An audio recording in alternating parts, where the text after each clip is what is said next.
복되인 주일 이 시간에 여기까지 나오신 여러분들 위해 하나님의 크신 은혜가 함께하기를 진심으로 기원합니다.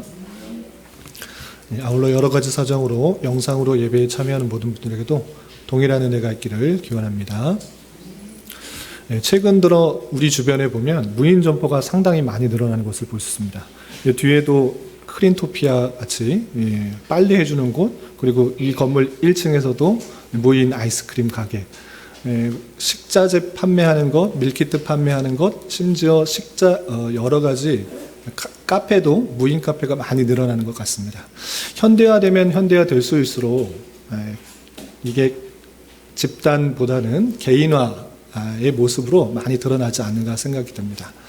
이런 현대화의 물결 속에서 잊지 말아야 될 것 중에 하나가 무엇인가라고 할 때 사람의 인간성을 더욱더 놓는 이 사회성인 것입니다. 그러한 가운데 이 가정의 중요성들을 더욱더 깊이 생각해 봐야 될 것입니다. 사회는 계속적으로 개인주의화되고 나만 어떻게 살면 된다, 이런 식의 자기의 기쁨과 만족만을 추구하는 사회로 갈 때 어쩔 수 없이 우리는 사람과의 관계에 있어서 어떤 모습으로 지내야 되는지 그것을 잘 깨달아야 될 것입니다. 그런 가운데 있어서 가정의 소중함들을 잊지 말고 가정 안에서 서로의 관계 속에서 어떤 자세로 또 살아가야 되는지를 잘 배우고 익혀서 가정에서뿐만 아니라 사회 속에서 하나님께서 원하시는 사람 사이의 관계를 잘 유지할 수 있고 또 행할 수 있는 우리가 되어야 될 것입니다. 특별히 오늘은 가정의 달 중에서 하나님 앞에 스승을 생각하는 주일인데, 스승을 생각하는 주일과 관련해서 짧게만 말씀을 전하도록 하겠습니다. 우리 안에 있어서 스승, 참된 스승은 누구인가 라고 할 때 하나님 외에는 참된 스승이 없는 것입니다. 마태복음 23장 8절부터 10절까지 해서 예수님께서도 말씀하시기를 너희가 랍비라 칭함을 받지 마라. 너희는 다 형제다. 땅에 있는 자를 또 아버지라 칭하지 말고 또 랍비라 칭하지 말고 참된 스승은 오직 하나님 한 분밖에 없다라는 것들을 강조하고 있는 것을 볼 수 있습니다. 그래서 세상의 스승은 참된 스승이 아니라 임시적이요 잠시적인 스승이지만 하나님께서 그럼에도 불구하고 우리 주변에 다양한 스승을 두도록 하신 것입니다. 그러할 때 스승에 있는 그 모습, 그 자리에서 그 교훈과 지혜를 받았을 때 감사를 표하는 건 마땅한 자세인 것입니다. 갈라디아서 6장 6절에서도 가르침을 받는 자는 말씀을 가르치는 자와 모든 좋은 것을 함께하라 라는 그런 말씀이 있고요. 또 디모데전서 5장 17절에서도 잘 다스리는 장로는 배나 존경한 자로 알되 말씀과 가르침에 수고하는 이들에게는 더욱 그리할 것이라 라고 하면서 가르치는, 또 교훈을 주는, 진리의 말씀을 전하는 사람들에게 더욱더 존경하고 또 잘 대우해야 될 것을 표현하고 있는 것입니다. 그리고 그 제자로서의 모습에 있어서는 눈에 보이는 스승의 역할들을 하는 사람들에게 존중하고 존경하는 모습들을 보여야 되지만 나는 스승이 아니다 이렇게 생각할 것이 아니라 어느 누구나 자기 자리에서 선생된, 스승된 그 자리에 있다라는 사실들을 잊지 말아야 될 것입니다. 여기도 의진이가 있고 도진이도 있는데 의진이 나는 선생님이 아닙니다 이렇게 생각할 것이 아니라 도진이에게 있어서는 먼저 태어난 자로서, 먼저 배운 자로서 스승의 역할을 하는 것입니다. 어느 누구도 혼자 있는 것이 아니라 자기보다 권위가 낮고 또 늦게 태어난 사람에게 있어서 스승의 역할을 하는 그런 모두가 스승의 자리에 있다는 사실을 잊지 말아야 될 것입니다. 그러할 때 중요한 것은 무엇인가? 스승된 자로서 삶의 모범을 통해서 또 말을 잘 하는 것을 통해서 그 영향을 받는 사람에게 건전한 유익을 끼쳐야 되는 것입니다. 특별히 야고보서 3장 1절에서도 내 형제들아 너희는 선생된 우리가 더 큰 심판을 받을 줄 알고 선생이 많이 되지 말라라고 했는데, 그럼 선생되지 말라 이런 것이 아니라 선생된 자, 영향을 줄 수 있는 자가 더욱더 하나님에게 큰 심판, 더 영향을 마치기 때문에 더욱더 삼가 조심하여서 말과 행동을 잘 행해야 된다 이렇게 표현하고 있는 것입니다. 스승을 생각하는 주일에 크고 작은 우리 주변의 여러 스승들에게 감사를 잘 표현하고 또 스승된 자로서 주변 사람들에게 선한 영향력을 끼칠 수 있는 우리 모두가 될 수 있기를 진심으로 기원합니다. 우리는 계속해서 이제 시편 말씀을 읽어 나가고 있습니다. 시편 말씀을 쭉 읽어보면 읽어보신 분들은 아시겠지만 내용들이 비슷한 것들이 많이 있습니다. 고통과 힘듦 속에서 하나님을 찾고 하나님께 간구하며 하나님의 공의를 바라고 더욱더 하나님을 찬송하는 그런 시편의 내용들이 많이 있습니다. 근데 왜 똑같은 내용들이 계속 반복될까? 이렇게 생각할 것이 아니라 그 내용들이 계속해서 반복되고 있다는 것은, 성경에서 반복된다는 것은 그만큼 중요성과 강조가 있는 것입니다. 그럴 때 우리가 이런 내용들을 계속 반복하면서 정말 나는 이 말씀과 같이 행하고 있는가, 그것을 다시 한번 되돌아보면서 그 중요성을 잘 깨달아 우리가 정말 시편 기자들과 같이 그렇게 행할 수 있는 우리가 되었으면 좋겠습니다. 오늘 시편 55편의 말씀을 대할 텐데 여러 시편에서와 비슷하지만 또 이 시편 55편에서 또 강조된 표현, 또 어떤 것들을 하고 있는지 내용들을 좀 살펴보면서 교훈받도록 하겠습니다. 우선 표제를 보시면 다윗의 맞쓰길 인도자를 따라 현악에 맞춘 노래 됐습니다. 다윗의 맞쓰길 되어 있는데 이 맞쓰길이 무슨 뜻인가 라고 할 때 성경학자들이 교훈을 담고 있는 시다 이렇게 깨달았던 것입니다. 그래서 다윗이 지은 교훈적인 시다라고 하는 것입니다. 그래서 찬송만 부르는 것에 그치지 않고 그냥 내 즐거움에 만족하는 것이 그치지 않고 이것은 교훈이 담겨 있다. 이 말씀대로 우리가 살아가야 될 그런 교훈이 있다라고 하고 있는 것입니다. 그리고 인도자를 따라 현악에 맞춘 노래 되는데 회중이 전체로 부르는 노래가 있고 또 인도자를 따라서 따라 부르는 노래도 있고 또 인도자를 따라 악기를 동원해서 또 노래가 부르도록 한 것입니다. 그래서 이 시편은 인도자를 따라서 현악에 맞춰서 불려졌던 것으로 알려져 있습니다. 그런데 이 멜로디가 어떻게 되는지는 전해져 있지 않지만 이렇게 음악에 맞춰서 악기에 맞춰서 불려졌다라는 것을 염두에 두고 읽어나가면 좋겠습니다. 그러면 본문으로 들어가도록 하겠습니다. 본문은 총 23절까지 있는데 세 부분을 나누면 이렇습니다. 1절부터 8절까지는 시편 기자 다윗이 여러 가지 위협 가운데서 하나님의 도우심을 간절하게 간구하는 그 내용이 되어 있고요. 또 9절부터 15절까지는 그 어려움과 고통으로 인한 탄식, 그 탄식에서 그친 것이 아니라 하나님께서 하나님께 탄원해달라고, 그 대적자들을, 악한 이들을 심판해달라고 탄원하는 내용이 나오겠습니다. 그리고 마지막에서는 구원에 대한 확신과 찬양, 이 어려움과 환난이 있지만 그 대적들로 인해서 내가 끊기고 죽음을 당할 것이 아니라 하나님께서 그들을 심판하실 것이고 나는 구원을 받을 것이다. 그리고 이 내용을 아는 자로서 성도들은 어떻게 해야 된다. 이렇게 끝맺음을 하고 있습니다. 그럼 내용을 한 절 한 절 살펴보도록 하겠습니다. 우선 1절, 2절에서는 시편 기자 다윗이 정말 간절하게 하나님 앞에 부르짖으며 간구하는 내용이 나오고 있습니다. 1절, 2절 같이 한번 읽어보겠습니다. 시작. 하나님이여 내 기도에 귀를 기울이시고 내가 간구할 때에 숨지 마소서. 내게 굽히사 응답하소서. 내가 근심으로 편하지 못하여 탄식하오니. 하나님께 기도하고 또 굽혀달라고, 하나님은 높이 계시는데 좀 낮아져서 굽혀져서 내게 내 기도를 듣고 응답해 달라고 하고 있는 것입니다. 시편 기자가 지금 어떤 마음 가운데 있는가? 정말 근심하여서 편하지 못한 그런 모습들, 하나님 앞에 탄식할 수밖에 없는 그런 상황 속에서 하나님을 찾고 응답해 달라고 간구하는 모습을 볼 수 있습니다. 그리고 3절부터 5절까지는 지금 시편 기자 다윗이 왜 이렇게 힘들고 근심 가운데 있는지 그 처한 현실에 대해서 자세하게 말하면서 탄식하며 안타까워하는 모습들이 나오고 있습니다. 계속해서 3절부터 5절까지 함께 봉독합니다. 시작.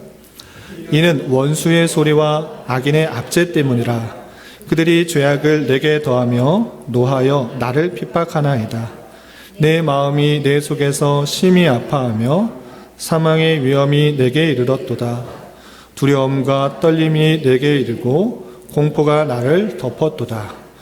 죄악, 원수와 악인이 있는데 그들이 나에게 계속적인 압제를 하는 것입니다. 그래서 죄악으로 나를 핍박하고 나를 죽이려 해서 정말 죽을 것 같은 사망의 위험이 내게 임하여서 정말 근심하고 두렵고 떨림 가운데 있다라는 것을 알 수 있습니다. 그런 가운데 만약에 내가 이렇게 되면 좋겠다라고 또 그 어려움을 토로하는 그 모습들을 볼 수 있습니다. 계속해서 6절부터 8절까지 함께 봉독합니다. 시작. 나는 말하기를 만일 내게 비둘기같이 날개가 있다면 날아가서 편히 쉬리로다. 내가 멀리 날아가서 광야에 머무리로다. 내가 나의 피난처로 속히 가서 폭풍과 광풍을 피하리라 하였도다.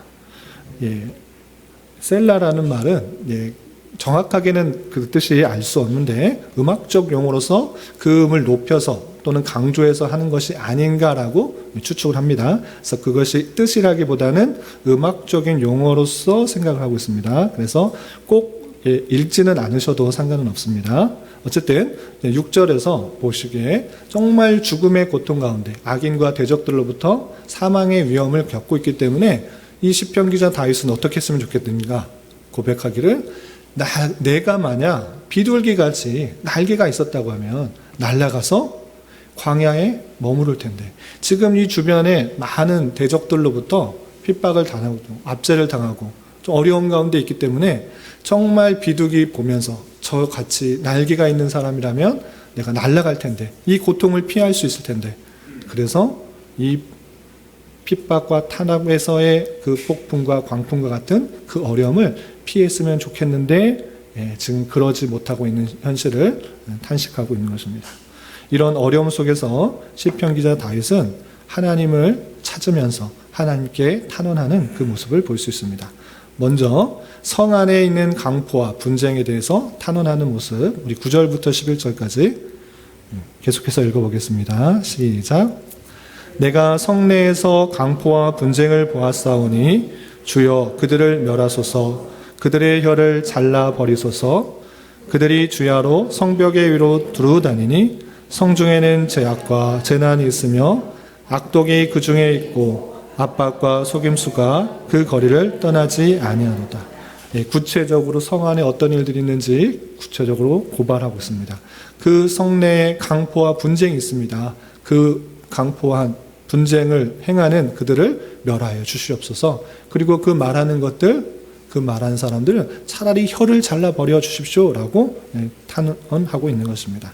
또한 그 성벽을 다니는 그 사람들, 그 성중에 있는 사람들, 그로 말미암아 죄악과 재난이 있고 악독이 그 중에 있고 압박과 속임수가 가득한 그 악인들과 대적자들의 성내에서 행하는 구체적인 일들을 하나하나 지적하면서 탄원하고 있는 그 모습을 볼 수 있습니다.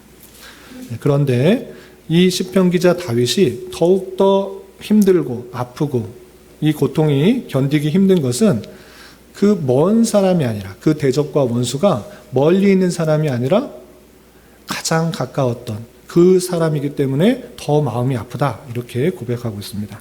계속해서 12절부터 14절 읽어보도록 하겠습니다. 시작.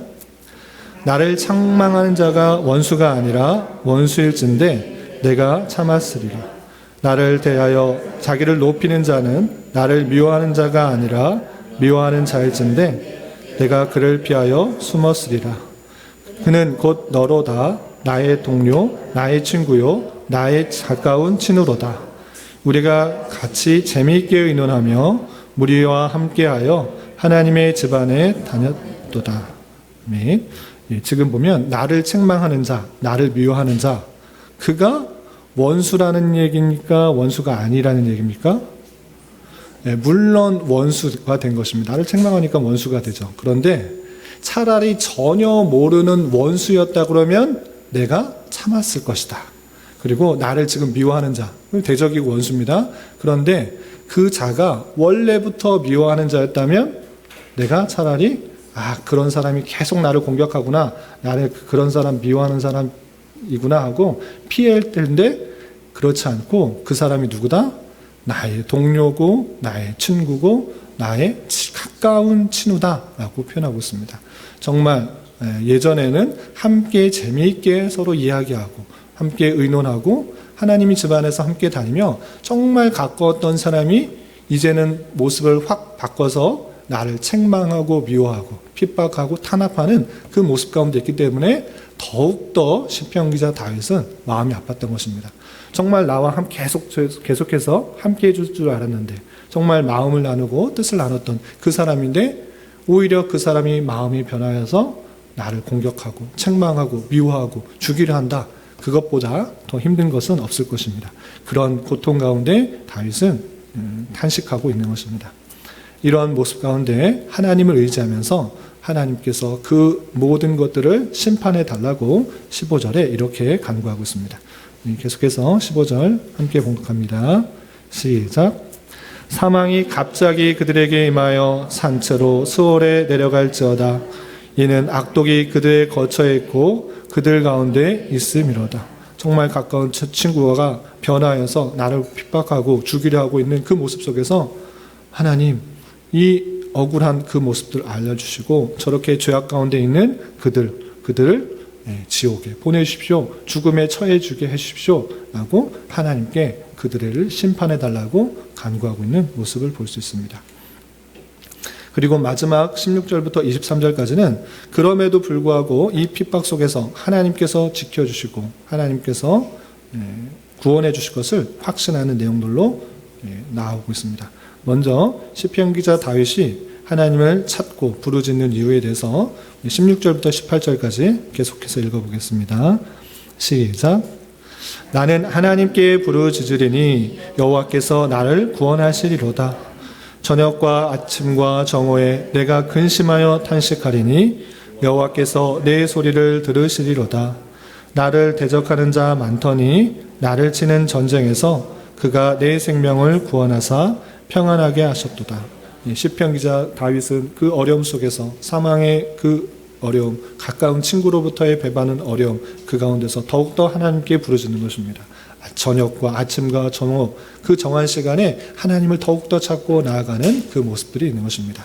왜 이렇게 부르시는가? 왜 이렇게 부르짖는가? 간구하는가? 하나님께서는 그 부르짖음을 반드시 들으실 것을 알고 있는 것입니다.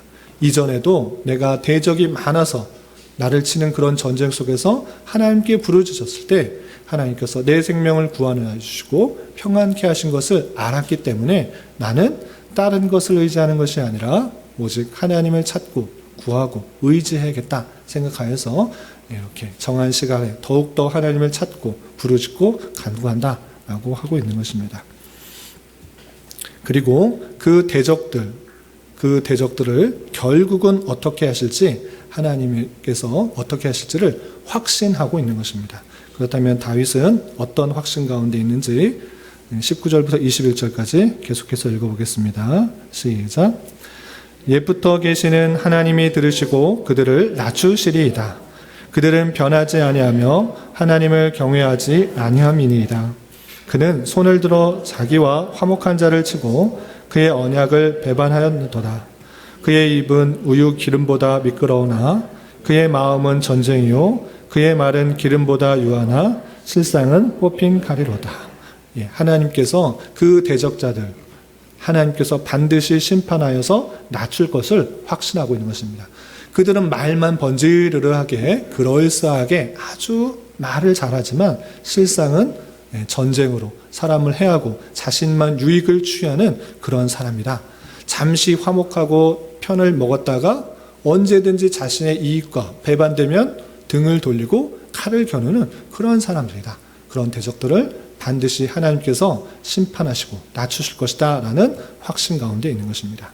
이 모든 사실을 아는 이 다윗으로서는 마지막에 성도들에게 어떻게 권면하며 또 이 시를 마치는지 내용을 좀 마지막으로 살펴보겠습니다. 우리 마지막으로 22절부터 23절까지 함께 봉독합니다. 시작. 내 짐을 여호와께 맡기라. 그가 너를 붙드시고 의인의 요동함을 영원히 허락하지 아니하시리로다. 하나님이여 주께서 그들로 파멸의 웅덩이에 빠지게 하시리이다. 피를 흘리게 하며 속이는 자들은 그들의 날에 반도 살지 못할 것이나 나는 주를 의지하리이다. 이 모든 하나님의 섭리 방편을 아는 자로서 이 다윗은 내 짐을 여호와께 맡기라고 함께 찬양하는 자에게 이렇게 권면하며 독려하는 것입니다. 너가 갖고 있는 그런 상황, 여건들, 힘든 일들, 그것을 다 여호와께 맡겨라. 하나님께서는 그 택하신 백성들을 반드시 붙드시고, 그리고 의인이 요동하여서 쓰러지는 것을 허락하지 않으신다. 반드시 붙드시는 줄 알아. 너는 그 모든 상황을 여호와께 맡겨야 된다. 이렇게 촉구하고 권면하는 것입니다. 그리고 하나님의 때에 하나님의 방법으로 그 대적들을 반드시 심판하실 것이고, 그리고 그 날들을, 그 생명을 더 줄여서 심판하실 것이기 때문에 시편 기자 다윗은 오직 주님만을 의지하겠다라고 하면서 이 시편이 마쳐지게 됩니다. 이 내용이 시편 55편의 전체적인 내용인데, 이 내용을 통해서 교훈받을 수 있는 것들을 세 가지로 정리하겠습니다. 첫 번째, 다윗이 만나게 된 상황이 어땠는지 살펴봤으면 좋겠습니다. 다윗은 원수의 소리와 악인의 압제 때문에 정말 힘들어하고 핍박 가운데, 고통 가운데 있었습니다. 마음이 심히 아파서 심지어 사망의 위험을 느끼고 있는 모습이었습니다. 정말 내가 죽겠구나, 이러면 죽겠구나 라는 그런 위험을 느끼고 있었던 것입니다.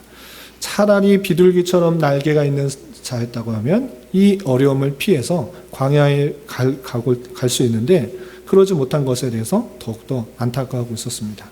그런데 다윗이 더욱더 힘들게 느꼈던 이유는 이렇게 핍박하는 자가 아주 가까웠던 사람, 나랑 친구가 되었던 사람, 나랑 함께 이야기했던 사람, 그 사람이 완전히 변해서 나를 대적하고 핍박하기 때문에 더욱더 힘들어하고 있는 그 모습을 볼 수 있습니다. 그런데 이 상황이 다윗에게만 있는 상황이 아니라 오늘날 우리에게도 얼마든지 일어날 수 있는 상황이라는 것들을 염두에 둬야 되는 것입니다. 죄악으로 타락한 이 세상은 얼마든지 함께 이야기하고 함께 손을 잡고 함께 즐거워하였다가 이해타산이 맞지 않으면, 자기의 유익과 자기의 이익과 자기가 생각하는 것과 맞지 않는다고 하면 얼마든지 등을 돌리고 자기가 해가 되는 사람을 없애는 것이 타락한 세상의 모습인 것입니다. 자신의 유익과 만족을 위해 살아가는 이 세상은 그것이 방해되는 사람들에 대해서 가만히 두지 않는 것입니다.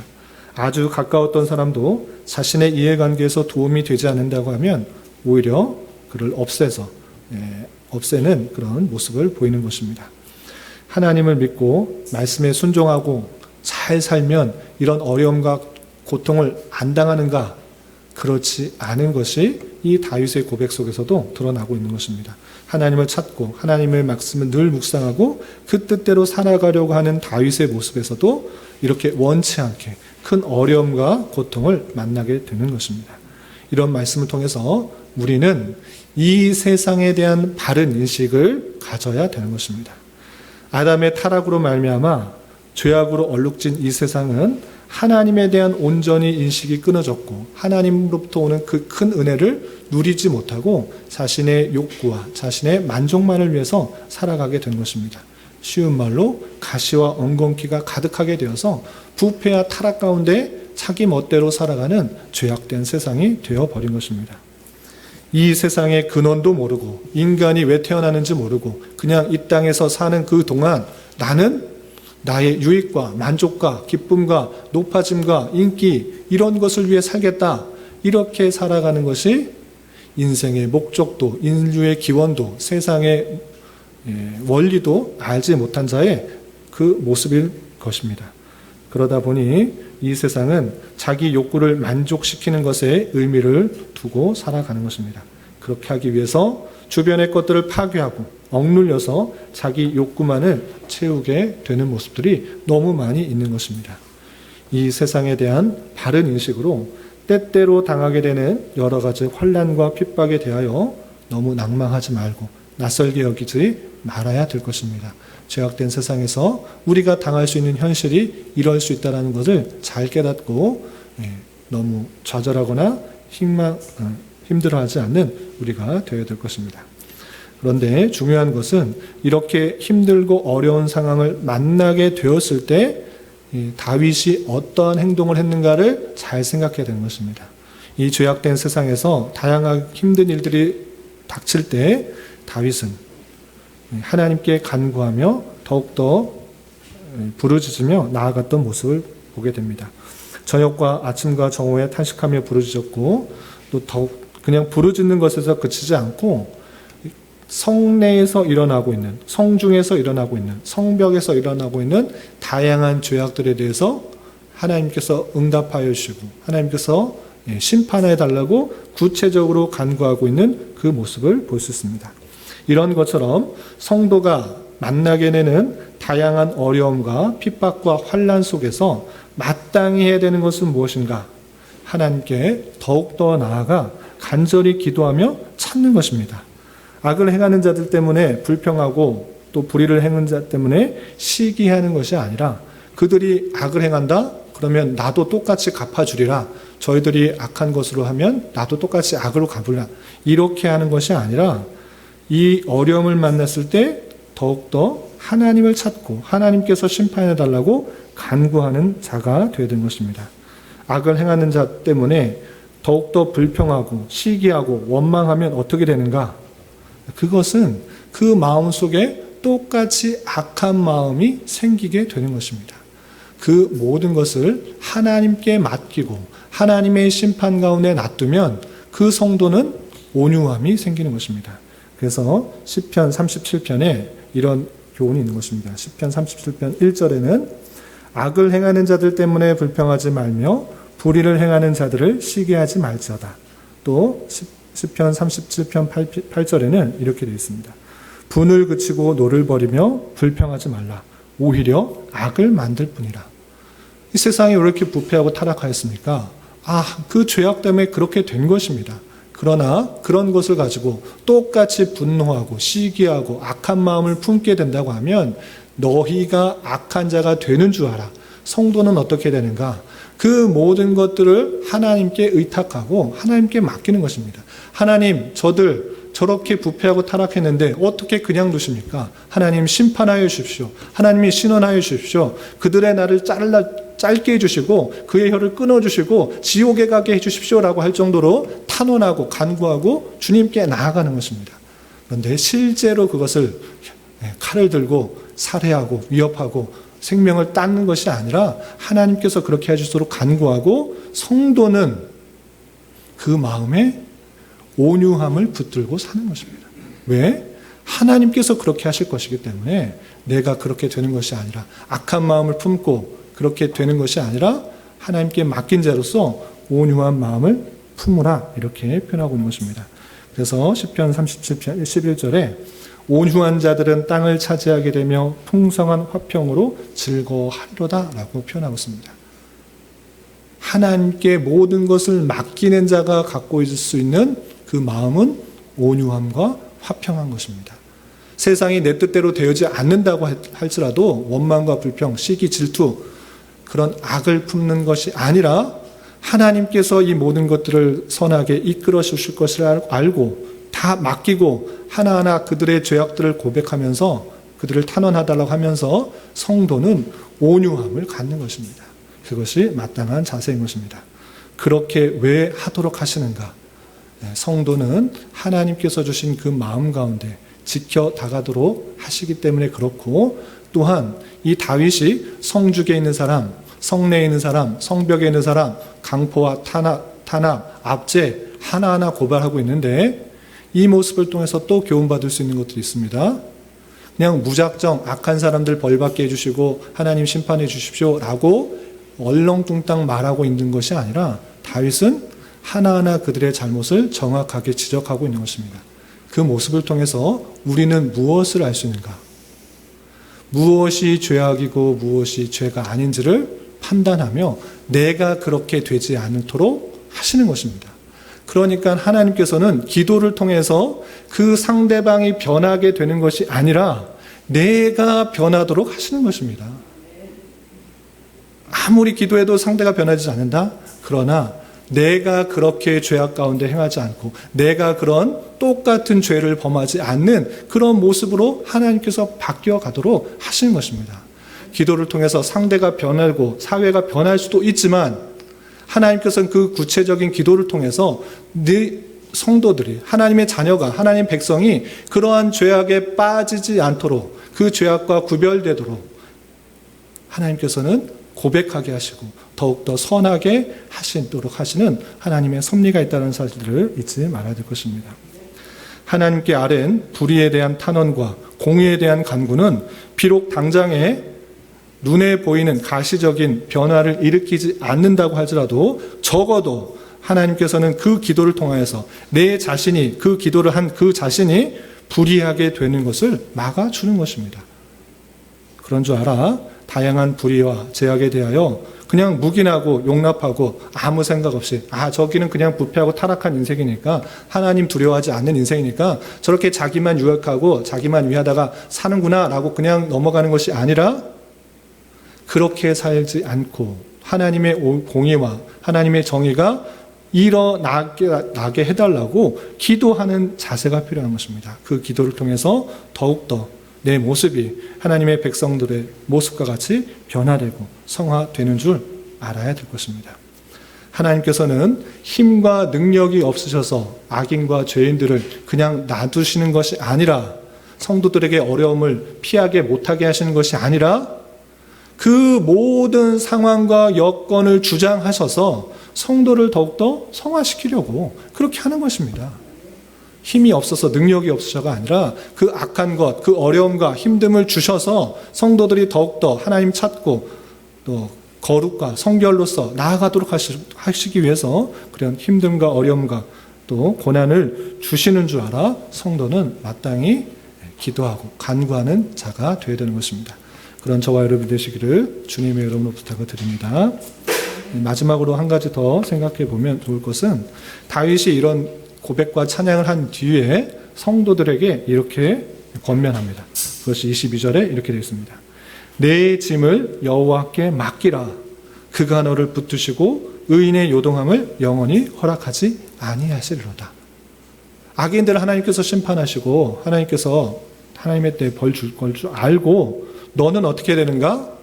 그 모든 짐을 여호와께 맡겨라. 주님께 맡겨라. 네가 지고 있지 말고 하나님께 맡겨라.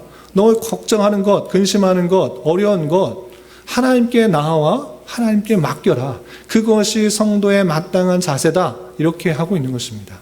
그냥 머릿속에, 지식 속에 그냥 하나님이 계시고 하나님께서 통치한다, 이런 정도로 생각하는 것이 아니라, 우리의 모든 상황과 여건을 주장하시는 그분께서 그 모든 상황과 여건을 주장하셨을 때 성도의 마땅한 반응은 내가 이것을 어떻게 해야 되나 걱정과 근심하고 고민하는 것이 아니라, 하나님, 내가 이런 상황 가운데 있습니다. 이런 여건 가운데 있습니다. 어떻게 해야 됩니까? 뭐든지 무엇이든지 주님께 맡기고 주님께 아뢰고 주님께서 하시는 대로, 하고자 하는 대로 행하는 것, 그것이 마땅한 성도의 자세라는 사실들을 잊지 말아야 될 것입니다.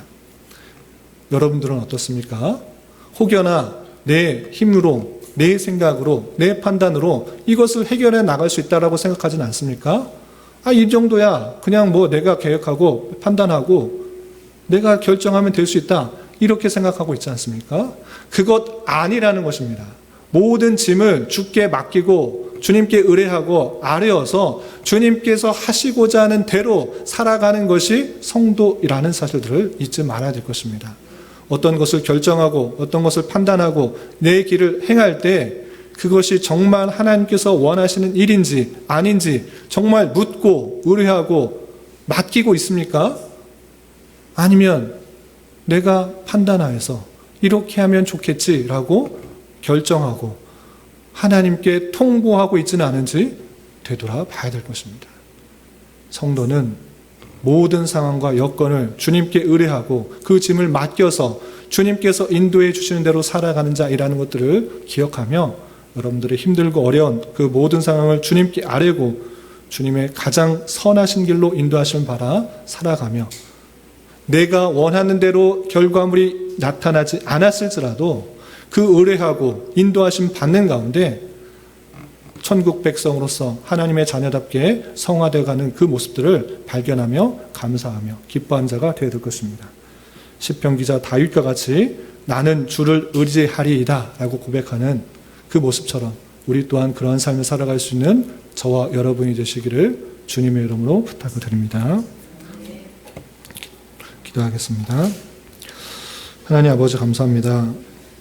오늘 말씀을 통하여서 가장 가까운 사람으로부터의 배신을 받은 시편 기자 다윗이 여러 가지 환난과 어려움 가운데 오직 주님께서 공의로 갚아주실 것을 믿고 하나님께 모든 것을 맡기며 구원의 찬양을 하는 모습을 보았습니다.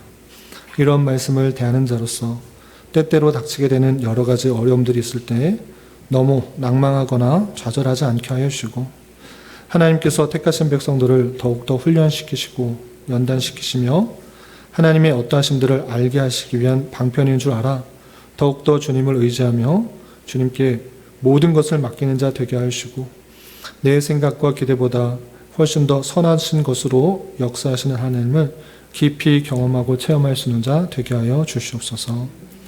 예수님의 이름으로 기도 올리옵나이다. 아멘.